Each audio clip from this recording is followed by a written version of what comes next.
পিঠে নিয়ে রিসার্চ করে পতিত পাবন শেঠ। এবছরই পাটনা থেকে পেলেন ডক্টরেট। আজকে পিঠেই ফোসকা কেন, দেহে কষ গর্ত? কোথায় পিঠের জন্মভূমি, স্বর্গ নাকি মর্ত? পাটিসাপটার নামটাকে কে করলো আবিষ্কার? কভাঁচ দিলে ডাইনে বাঁয়ে উঠবে পরিষ্কার।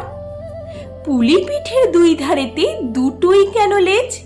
কোন সে পিঠে দারুণ মিঠে, খেলেই বাড়ে তেজ? কোন পিঠেটা খেলেই ভীষণ বাড়বে মনের জোর?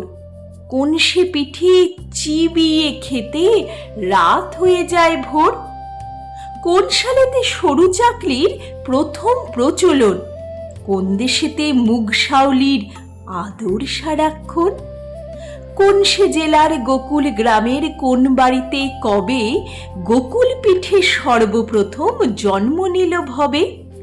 কষের দুধে কষ পুলি ফুটবে কত ঘন্টা, হিসেব মতো মিলিয়ে নেবে তিথি এবং ঘন্টা। পুর কিসে হয় পুলি পিঠের কিংবা পাটিসাপটার? পুরটা কখন পুড়তে হবে, বিফোর নাকি আফটার?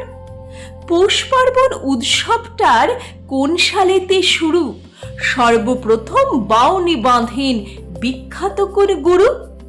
ভাজা ভিজে শুকনো সরস পিঠের কষজাত, ঝাল পুলি আর মিষ্টি পুলির মধ্যে কি তফাৎ?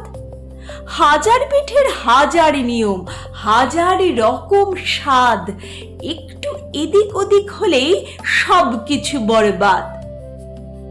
এমনি করে তথ্য লিখেই পতিত পাবন শেঠ বিশ্ববাসীর মুন্ডুগুলো করেই দিলেন হেঁট। ফিলোসফিতে ডিফিল মেলে, লিটারেচারে ডিলিট, পিঠে লজিতে থিসিস লিখে ডিগ্রি পেলেন ডিপিট।